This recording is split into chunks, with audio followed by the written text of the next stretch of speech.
ভাইও ও ভাই দুয়ার জাগাড়ি রেডি করো, ঘরে ঘরে ফোলাফান মাদ্রাসাত পড়াও, হাফেজ বানাও, মাইয়াডিরও হাফেজা বানাও, আলেমা বানাও। তোমার ঘরও সুখ, মাইয়াডারে যেহেন বিয়া দিবা হেই জামাইয়ের ঘরটাও সুখ, ঠিক কিনা?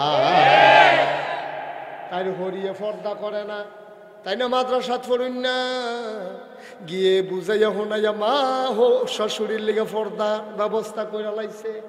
ওমো মোমা বুড়া বেড়ি হন বুর্খা গাও দিয়া রে, বেড়ির কুতকুতি উঠে কুসকুসি লাগে, হাইসুইটা জায়গায়। কারণ সারা জীবন যেই কাম না, আজ যদি হেই কাম, বেড়ির দুম বন্ধ হইয়াইয়ে আগ করে মাছের মতো শ্বাস হালায়। কাম্মাই রহম করেন কিরে, কয় না ফরতে ফরতে খাইছ তো খারাপ হয়েছে, অহন বোরখার ভিতরে শ্বাস বার হয় না রে। তাই তো গিয়া হরিরে পর্দা হিয়ে লিছে, হৌরে পর্দা হিয়ে লাইছে। আগে তালুই আইলে বালা আছেন নি বেআইন কই করে ভিতর বা জেগিত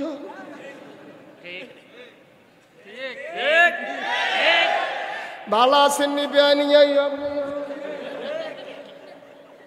হেবেড়িয়ে বেড়াত লাগে গেছে গাতে খালি আগুয়া। এরকম অসভ্য বেড়াইত আসেনি রে, এরকম অসভ্য বেআই আসেনি। এই অসভ্য বেআইয়ে বেআইন বাত নাই, বেআইনের লগে বইয়া বইয়া আলাপ করে ফান খায়। কয় বেআইন আর কদূর শুন হইলে ভালো আসিল, হেতে সুনের ডিব্বা দিছে, সুনের ডিব্বাত না দৌড়ে হেতে হাত দৌড়া না ফারে বেআইনের আঙ্গুলতে শুন লইয়া যাই গায়। তে বাটফার তে ফর্দা বুঝে না, ইসলাম চিনে না, ঠিক কিনা? এখন ওই যে ফুতের বউয়ে খেয়াল করছে, খেয়াল করে সেটা হৌরে বাইতেছে, পরে ডাক দিয়া আব্বা একটা কাম ধইছে। কয় কিতা? কয় তালুইয়ে দে ভিতর বাইতাইয়া পরে ফর্দার খেলাফ হয়। আম্মারে তো তালুর দেহার কোনো সিস্টেম নাই, বেআই বেআই দেখা করতে পারবো কোনো সিস্টেম নাই। কয় সমাজ টিকাই তৈলে দেখা করণ লাগবো, তারা ভাই জি দিয়া রাখছি, তুমি জিয়ে না দিছো বউ দিছো দো না,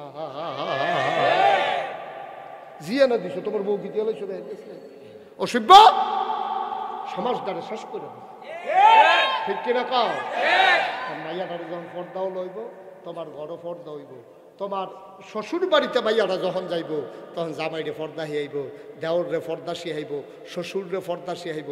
আব্বা আপনি যেমন হাম বরাবর ঘর বিকালার আগে হুদা আম্মা আসিল সারছে, ওখানে আপনার ফুতের বউটাও আছে, কাশ টাস দিয়ে ঢুকবেন না। এবারে মার্শাল্লাহ কি সুন্দর, আসসালামু আলাইকুম, দরজাত খেরিয়া আসসালামু আলাইকুম আইতামনি। আগে আর জিগার লাগছে না, ঘুমের ভিতরে ঢুকালাইছে ঘর, ঠিক নি রে? ইসলাম তো মানি না আমরা, না মানার কারণে যত অশান্তি। হেবেডি যে ফাগর কয় যে মাথা ব্রেইনের দুষ হচ্ছে, ব্রেইনের দুষ হইতো না, ব্রেইনের দুষ হইতো না, কি হইব? ব্রেইনের দুষ তো হইবই। তে সর্দারি করে রাইতে বিরাইতে দহনে বইয়া থাকে, রাইতের মাঝে একটা হেবিডিরও কইছে ব্যাং লাগাই হইতে থাকতো, আমি গরম বিকালাম তোমার ডাক দিয়ে তুলাম কমালা। তে ব্যাং লাগাইয়া বেডি হইতে রয়েছে, তে গিয়া ব্যাং আলগি দিছে, তারে শয়তানে বর করছে, বউয়ের কানে গিয়েছে গিয়া সেটা কি হে বেডি ঘুমাই রয়েছে, কাঁচা ঘুম কি? এই বেডিয়ে ফালতু টাবল টাবল কথা কয়, ডাক্তারকে ব্রেইনে দোষ হয়েছে, তোর খাইছ চিকিৎসা তোরে করণ দরকার দইলে। এমনি ফ্যানওয়ালা ফহির শীতের ভিতরে নামাই যখন যেত তারে, তুই গিয়া ঘরের ভিতরে একটা ঘুমন্ত মানুষের কাছে আটকা কি কইস কীর্তি তুই? হ্যাঁ নাউজুবিল্লাহ কোন কেন? এই যে আমরা আল্লাহর বিধান কোনখানে মানি না, ঘরও মানি না, পরিবারও মানি না, সমাজও মানি না, রাষ্ট্রতে মানি না, ঠিক কিনা? কম সব জায়গায় মানার দরকার আছে নাকি নাই? আমি ৩৩ বছর মাহফিল করি। কয় বছর? এই বছর সহ ৩৩ হয়েছে। আপনার এখানে যা আসলাম ৩২ আসিল, ৩২-এর পরে ৩৩ না তো আইসে মনে হয় যেমন আমি ৩৪ করে লেছি। এখন তো হ্যাঁ নগলো, আপনারা কি করছেন নগলে? একটা জাতি হইল না, তেতে উঠতে গেল কেমনেতে? আমিন বলো, চুড়ে বলো আল্লাহ। কয় বছর না? ৩৩ বছর ওয়াজ করিও, মাহফিলটাত কদমটা দিলে মাহফিলটার ওজন সুবহানাল্লাহ কয় না তো? আজ একটা মনের কথা কইতাম নি, আজ যা মনটায় সাক্ষী দিছে তোমরা মাহফিল কবুল মারহাবা কয় না?